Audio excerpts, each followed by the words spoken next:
Merci.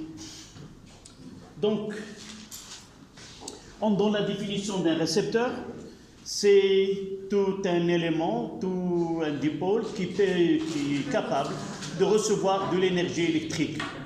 On va différencier actifs, ceux qui consomment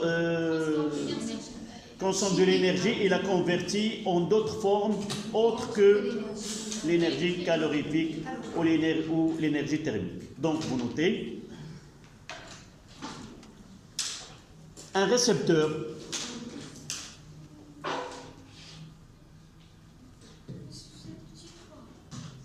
c'est toujours un 3. Nous avons écrit un 3.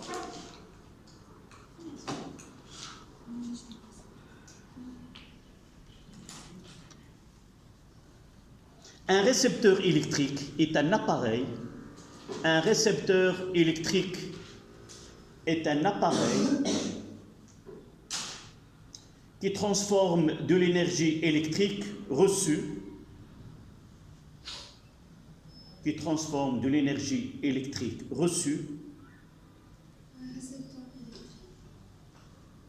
Un récepteur électrique est un appareil qui transforme de l'énergie électrique reçue en d'autres formes d'énergie.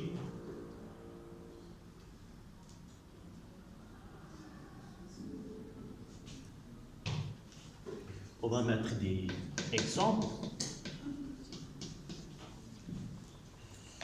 J'ai ici un exemple, pendant la récréation, je l'ai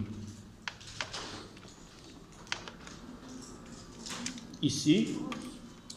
Vous voyez, c'est un conducteur ohmique de résistance R.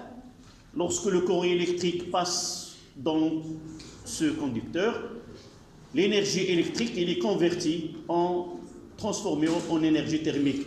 Et vous pouvez constater que la température de l'eau elle est notable, élevée, par rapport à l'eau de robinet que j'ai utilisée tout à l'heure. Donc là, c'est un dipôle ohmique ou un résistor de résistance R, et il y en a d'autres de résistances différentes. Donc là, il y a un autre. La différence entre les trois exemples, c'est la valeur de la résistance R. D'accord? Et on va voir un exemple, le bilan à ce niveau-là, juste après. Donc, exemple, on va mettre un résistor, là, de résistance R. Là, c'est le point A. Là, c'est le point B. Là, c'est la tension UAB. Et la convention récepteur, même on va introduire la notion de récepteur. Tout élément, tout dipôle, tout appareil est considéré en convention récepteur lorsque le sens de courant est opposé au sens de la tension entre ces bords. Donc, autre que la définition récepteur qui reçoit, il y a la convention récepteur.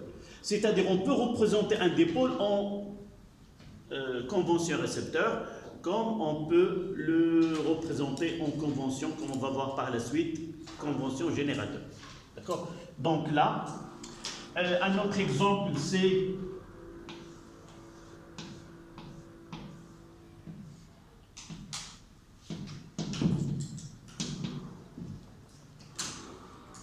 toujours là, c'est le courant. I. Et là, c'est UAB.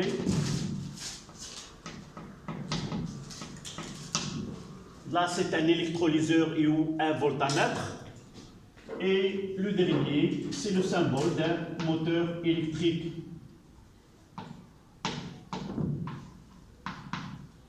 On peut donner des exemples des récepteurs, une lampe électrique ou autre.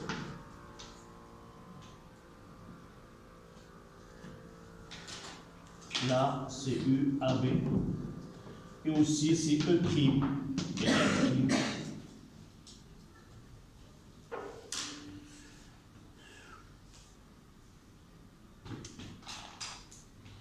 Là, il reçoit de l'énergie électrique. Et qu'est-ce qu'il donne? De l'énergie thermique. Là, elle reçoit de l'énergie électrique et il donne de l'énergie thermique aussi et de l'énergie, on va noter énergie utile. C'est un terme qui est très ancien et dans ce cas-là, c'est de l'énergie chimique. On va mettre avec une autre couleur.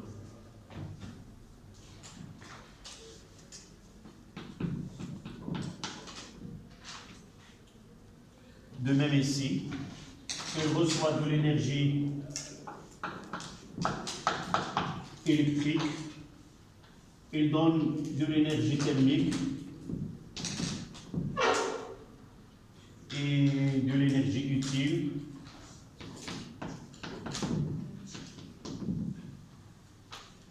Dans ce cas-là, est égal à une énergie mécanique.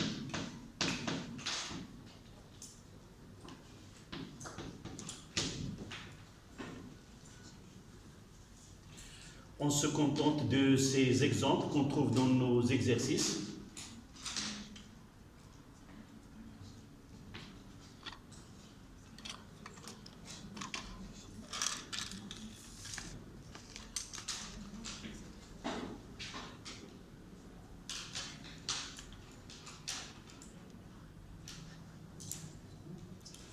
Là, c'est électrolyseur ou voltamètre.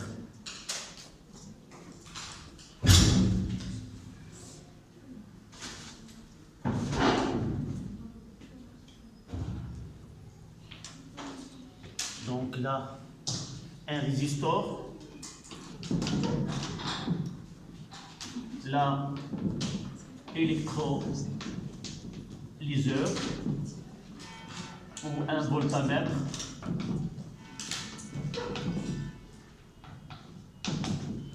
Là, un moteur électrique.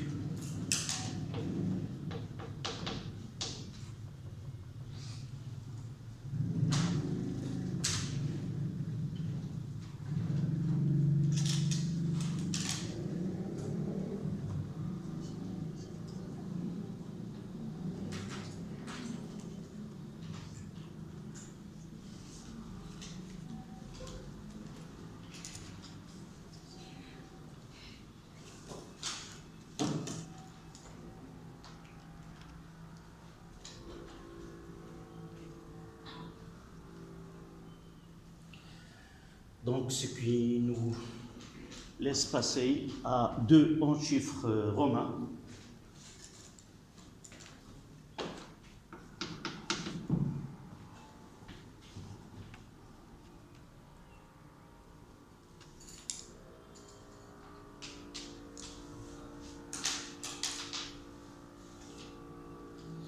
Distribution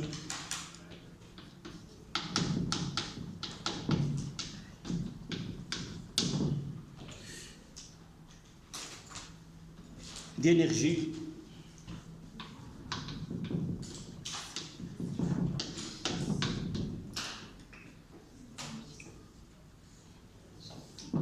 électrique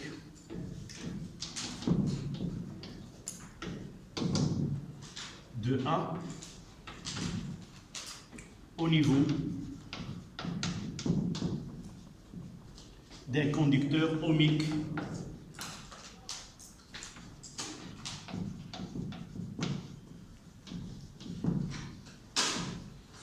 conducteur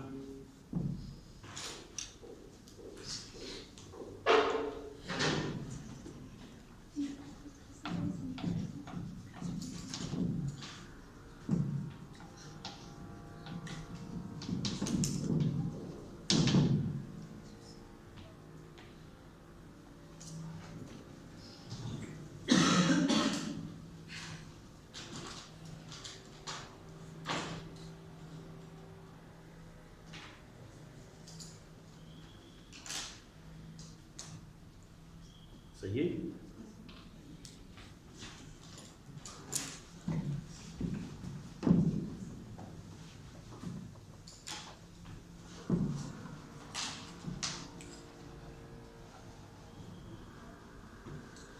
D'abord, on parle de l'énergie reçue par un dipôle. À la ligne, vous écrivez. On montre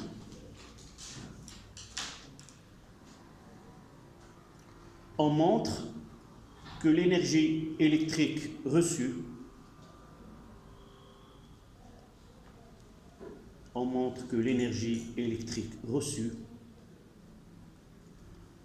par un dipôle soumis à une tension UAB,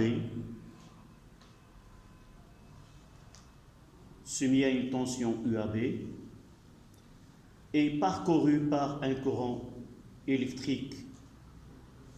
On montre que l'énergie électrique reçue par un dipôle soumis à une tension UAB est parcourue par un courant d'intensité I majuscule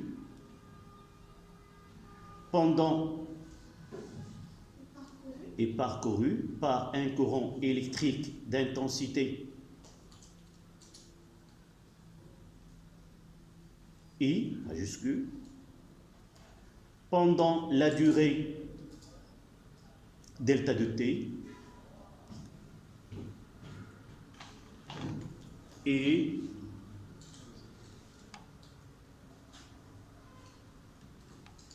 W, E est égal UAB fois I fois delta de T.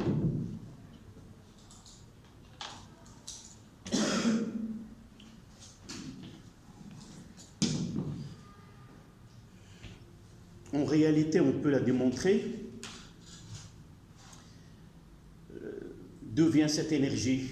Évidemment, on est en première année sciences maths, donc on peut discuter un petit peu. D'abord, le rôle de générateur. J'ai gardé le bilan énergétique au niveau de générateur jusqu'à la fin, et j'ai commencé à partir d'un conducteur ohmique.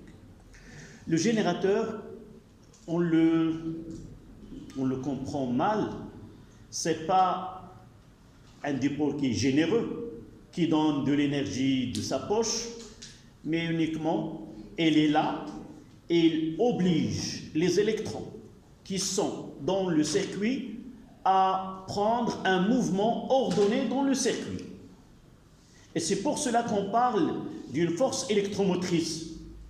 Elle oblige, en créant, vous voyez, maintenant on peut discuter, un générateur, il donne une différence de potentiel Vp moins Vn. Qu'est-ce que nous avons dit entre deux... Qu'est-ce qu'il se crée entre deux plaques soumises à une différence de potentiel? Un champ électrostatique. Mais là, on parle d'un champ électrique. Donc, cette différence de potentiel, elle va créer un champ électrique dans le circuit. Et quel est le rôle ces électrons libres dans le circuit, ils seront soumis à quoi? À des forces électriques. Donc ils sont obligés, ce champ électrique créé par le générateur, il oblige ces électrons à prendre un mouvement ordonné dans un sens bien déterminé. Déplacement des électrons dans un champ, ça veut dire qu'il y a travail des forces de cette force qui est quoi? Électrique. Et qu'est-ce que nous avons écrit comme travail? C'est que fois de A vers B, c'est VA moins VB. D'accord? Si on parle... Oui. Oui. Non, nous avons écrit le... C'est que VA moins VB. Là, on parle, et on l'étudiera l'année prochaine, Inch'Allah. Ceci ne se fait qu'à ce qu'on appelle au régime permanent. C'est quoi le régime permanent? de point de vue de notre cours, c'est-à-dire au début, il y a un nombre donné des électrons qui entrent en mouvement, et à partir après un intervalle de temps qui est très bref, les électrons qui sont capables d'entrer dans le mouvement et qui sont libres, ils participent tous ensemble. Et on arrive à un instant où l'intensité du courant électrique elle est constante. On parle d'un courant électrique continu, mais dans le régime permanent. C'est-à-dire lorsque tous les électrons qui sont libres participent dans ce courant-là, et à la suite de cette participation, l'intensité du courant elle est constante. Pourquoi? Parce que le nombre d'électrons qui participent est constant. Il y a un temps où les électrons participent d'une façon croissante, et à un instant donné, on le verra l'année prochaine, Inch'Allah. Donc de là, c'est cette quantité d'électricité qui circule, elle est constante. Nous avons déjà défini que I est égal à quoi? À la quantité d'électricité sur delta de T. Vous voyez? Et de là, je peux remplacer ce W est égal à I fois UAB fois delta de T. C'est là où vient cette relation mathématique, de façon qui est très simple. En réalité, on parle comment cette énergie des électrons elle est transférée au dipôle. On parlera de l'intensité de courant qui est constant, et par la suite la vitesse elle est constante. On utilise le principe d'inertie, somme des forces extérieures est égale à 0. Il y a les électrons sont soumis à ce champ électrostatique, ils réalisent un travail, et il y a une interaction entre les électrons et le réseau cristallin du métal, et par la suite ces interactions mutuelles, cette énergie-là, elle est reflétée sur le dipôle, et par la suite, on dit que l'énergie qui est transportée par les électrons, elle est transférée au dipôle, et par la suite, on dira que l'énergie reçue par un dipôle, c'est la tension entre ces bornes fois I fois delta de T. D'accord? Mais ce n'est pas la peine de faire la démonstration, on ne vous demande jamais de la faire, mais pensez que l'origine de cette relation-là, c'est déjà étudié avant. Ce sont des électrons qui circulent dans le circuit et ils réalisent un travail. Là, on parle de force électrique, ils n'ont pas de force électrostatique. Force électrique, et ce travail-là, il est reflété, si vous voulez, sur le dipôle dans lequel ils réalisent. Peut-être on le fera dans un exercice, mais ce n'est pas utile. Pensez que le travail de ces électrons, il est transmis au dipôle dans le régime permanent. Donc, n'importe quel dipôle, on va essayer de l'appliquer à un conducteur ohmique. Si nous avons un conducteur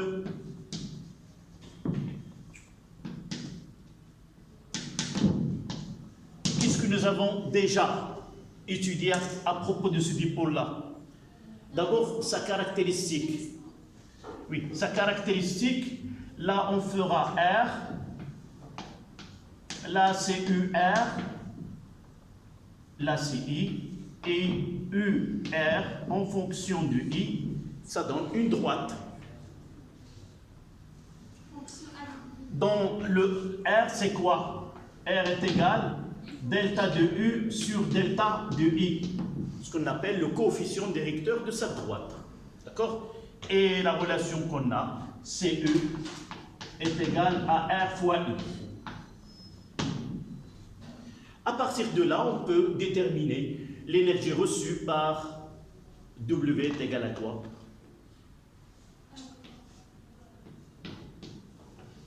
Est égal à R fois I, c'est R fois I au carré, fois delta de T. Voici l'énergie reçue par un dipôle, un conducteur ohmique, comment est consommée. Vous voyez, c'est RI au carré. Là, c'est de la chaleur, de l'énergie thermique. On appelle l'effet Joule. L'effet Joule, c'est un effet qui a été observé ou étudié par le savant Joule. Et de là, on a parlé de l'énergie calorifique ou énergie de Joule. C'est là où l'énergie consommée elle est convertie totalement en chaleur, en énergie thermique, on dit que l'effet est l'effet Joule. N'importe quel dipôle dans un circuit ne peut pas épargner cet effet Joule qui est, on parle de l'énergie qui est inutile. Dans le temps, on qualifiait énergie utile et inutile, mais actuellement, elle est très utile, même s'il est de l'énergie thermique, elle est utile. On peut, à partir de cet effet, cuire et l'utiliser en cuisine, chauffer de l'eau et plus d'autres. D'accord? Donc, prenez ceci en résumé. Voilà l'énergie électrique consommée par un dipôle ohmique. Elle est convertie totalement en énergie calorifique ou énergie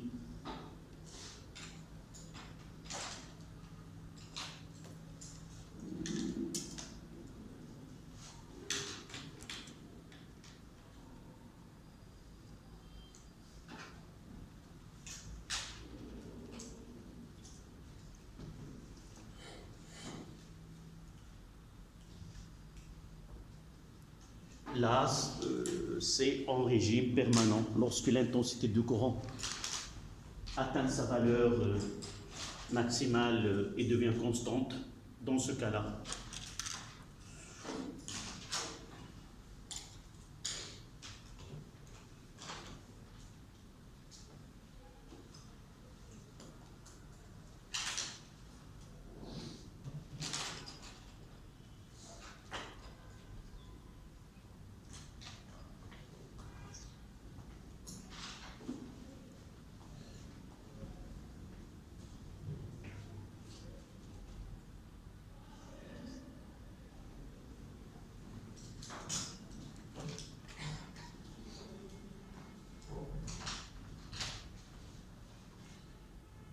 il reste une petite phrase. Là, c'est la caractéristique.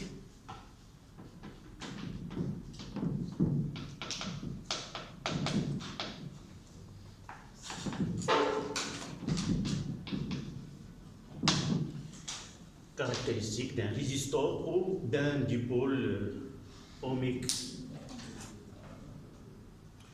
On appelle un conducteur ohmique, c'est un conducteur qui obéit à la loi d'Ohm. Aussi, c'est un savant.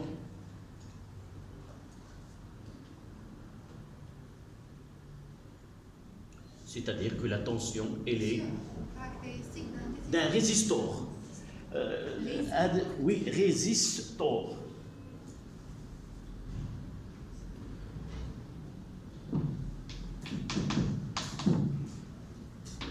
Un résistor. Son nom ancien, c'est conducteur ohmique, mais on peut l'appeler un résistor. Donc, vous mettez une phrase.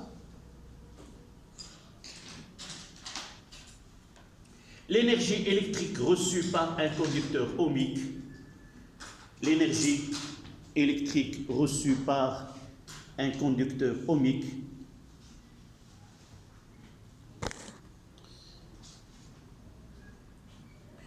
est transformée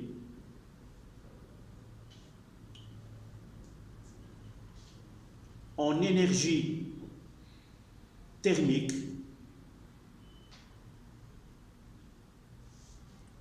sous un effet appelé effet Joule.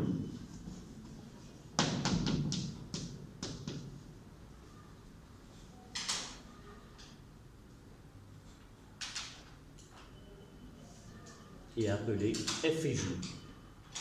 Et par la suite, on appellera aussi l'énergie de Joule ou effet Joule ou énergie thermique. Donc on passe à 2,2 au niveau d'un récepteur actif.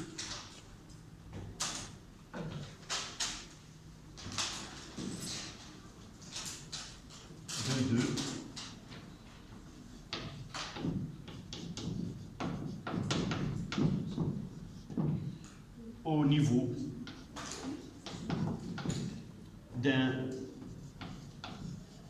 récepteur actif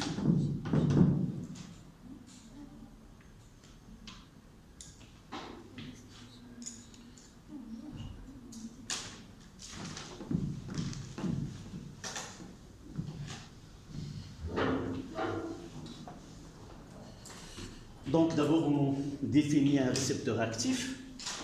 C'est quoi? C'est celui qui peut transférer l'énergie électrique à une autre énergie. À une autre forme d'énergie que l'énergie kinétique. Oui, c'est exact. Donc à la ligne, un récepteur évite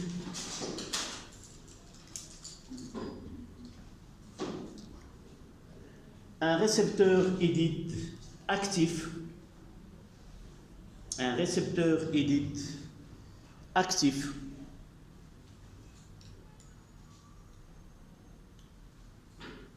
s'il est capable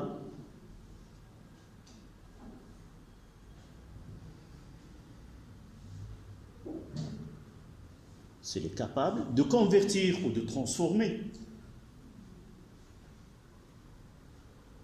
l'énergie électrique reçue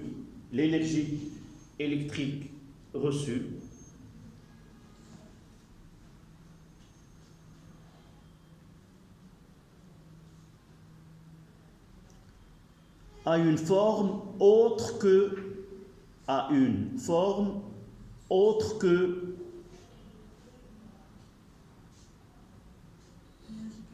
que l'énergie thermique.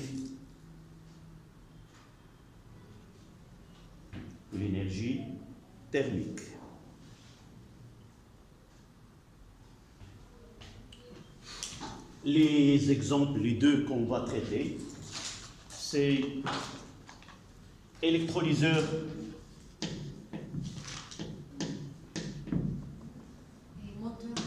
et moteur électrique.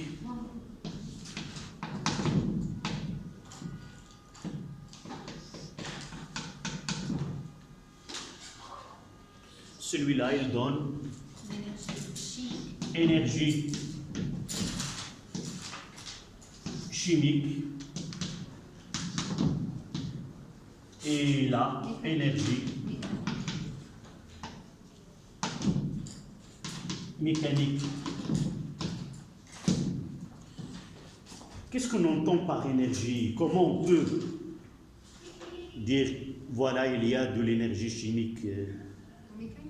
Non, pour l'électrolyseur ou le voltamètre. Comment peut-on mettre en évidence vraiment qu'il y a de l'énergie chimique? Oui, tout simplement, je l'ai fait tout à l'heure. Là. Voyez, d'abord, je vais essayer.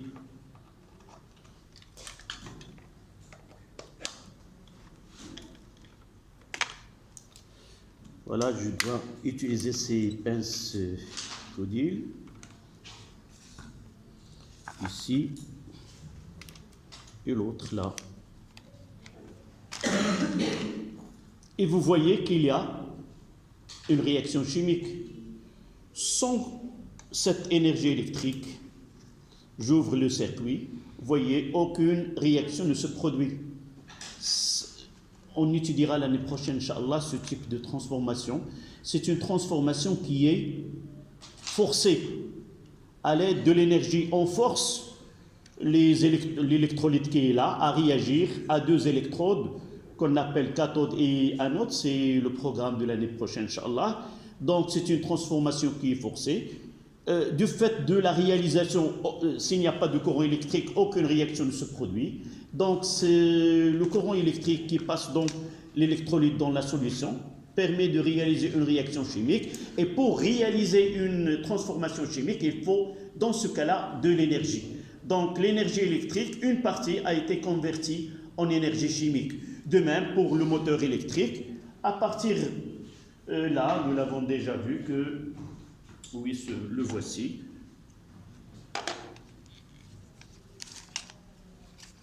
On peut l'utiliser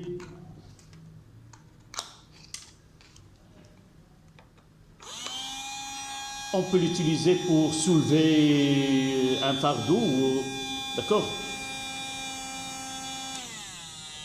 Là, c'était 12 volts, là, c'est 6 volts.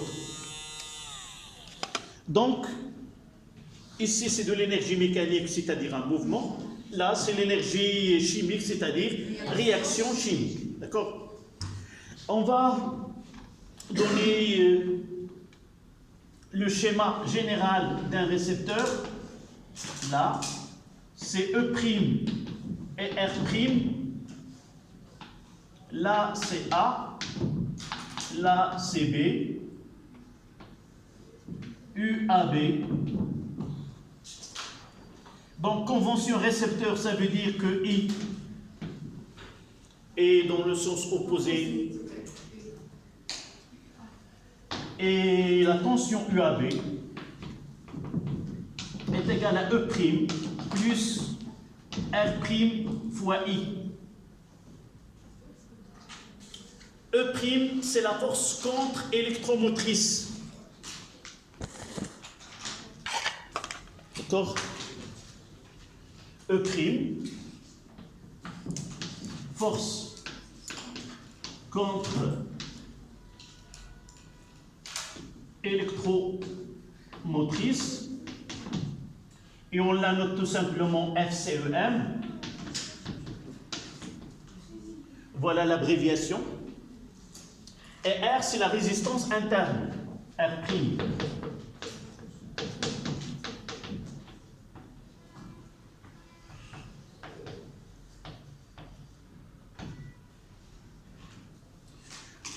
L'unité de E', c'est en volts. Et R, elle est en ohms. Notez oméga.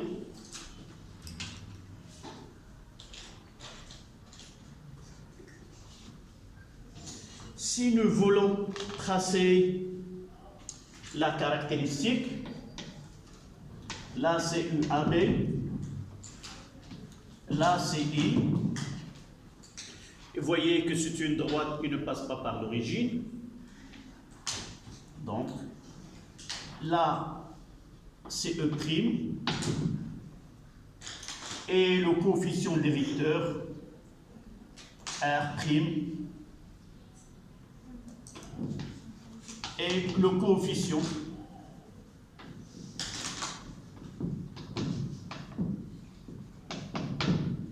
coefficient directeur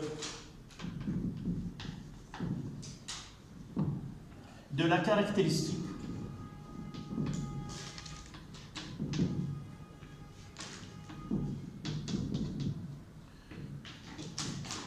Là, de la caractéristique. C'est-à-dire, on prend deux points.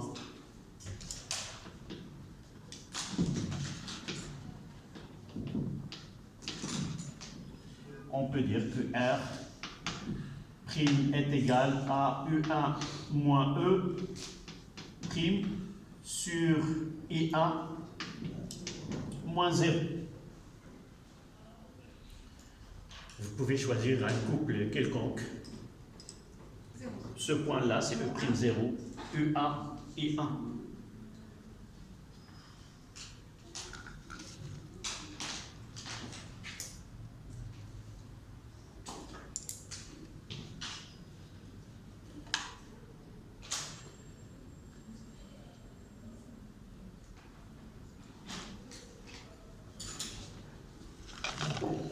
Donc, pour finir cette séance, l'énergie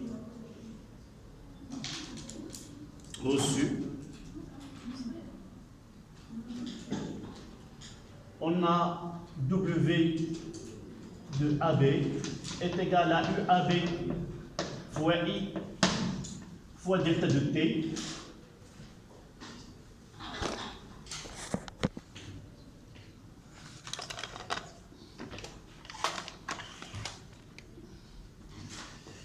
UAB, c'est E' plus R' fois I, le tout fois I, fois delta de T.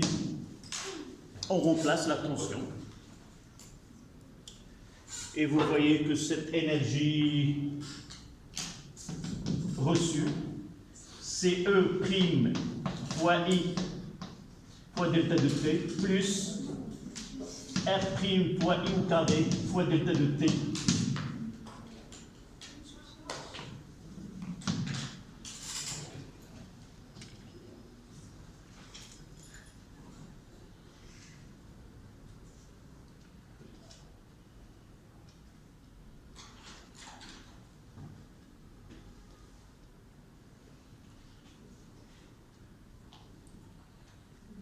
Je veux que vous me donniez une phrase qui traduit cette relation mathématique. Là, R' est le coefficient directeur de la caractéristique ou de la droite UAB en fonction de I.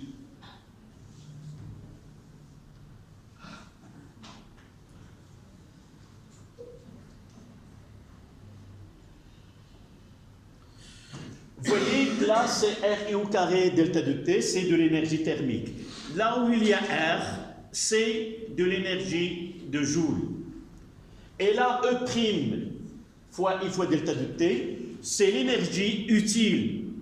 Connaissant la nature de ce récepteur actif, je peux connaître de quelle énergie s'agit-il. S'il s'agit d'un récepteur, d'un électrolyseur, on dira que ce E' I fois delta de T, c'est l'énergie qui a été convertie en énergie chimique.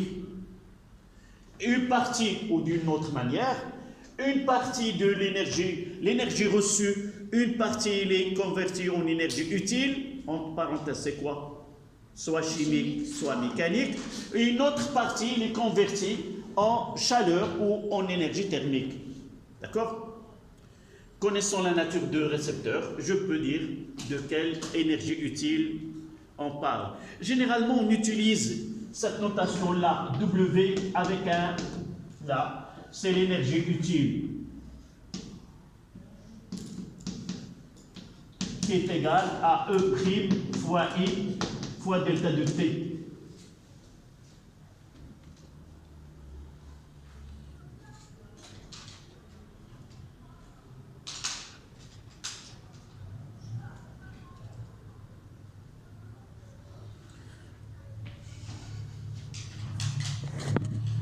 Donc, quelle est cette phrase qu'on va écrire?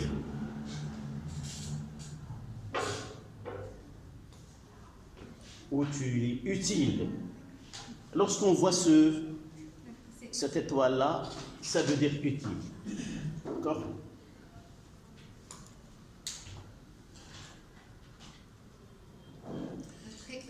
L'énergie électrique reçue par un récepteur actif, une partie convertie en énergie utile, entre parenthèses, pour nous, chimique ou mécanique, une partie perdue sous forme de chaleur dans l'élément. Celui-là, par exemple, on peut constater sa température augmente ou même le moteur électrique. Donc, vous écrivez l'énergie électrique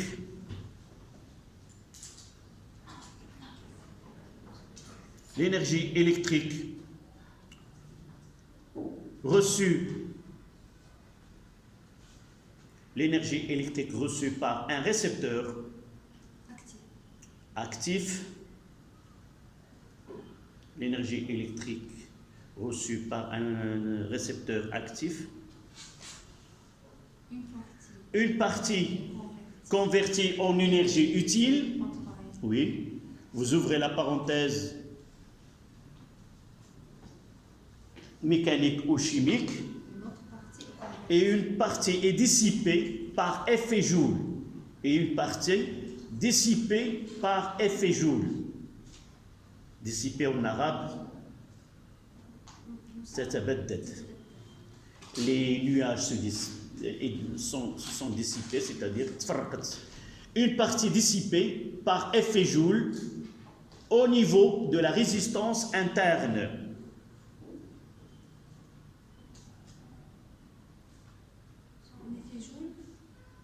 Au niveau de la résistance interne de récepteur. dissipée par effet Joule dans la résistance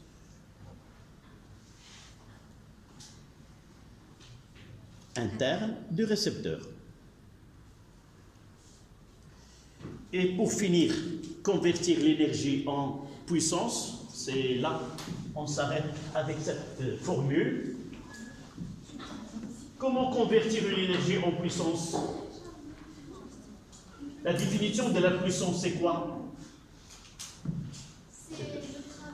C'est le travail sur, d'une façon générale, c'est l'énergie sur delta de T. Donc la puissance AB est égale, c'est le WAB sur delta de T, et ça donne. Donc cette puissance-là, la puissance reçue, c'est E' fois I plus R fois I au carré. C'est-à-dire, c'est la puissance utile plus la puissance de joule.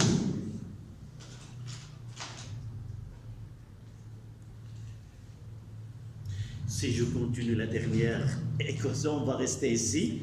D'abord, on discutera pour la prochaine fois. Nous avons un mécanisme qui convertit.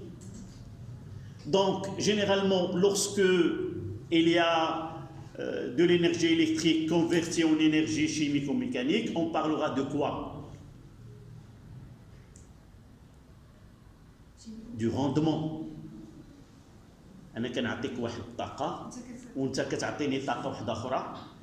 Donc, est-ce que cette transformation elle est bénéfique ou non? Pour parler de ceci, on parle de rendement, c'est-à-dire l'énergie utile sur l'énergie reçue, on le caractérise par un pourcentage, 70%, parce que énergie sur énergie, ce sont unités, donc il nous donne une. On le verra, Inch'Allah, à la séance prochaine. Voilà, merci.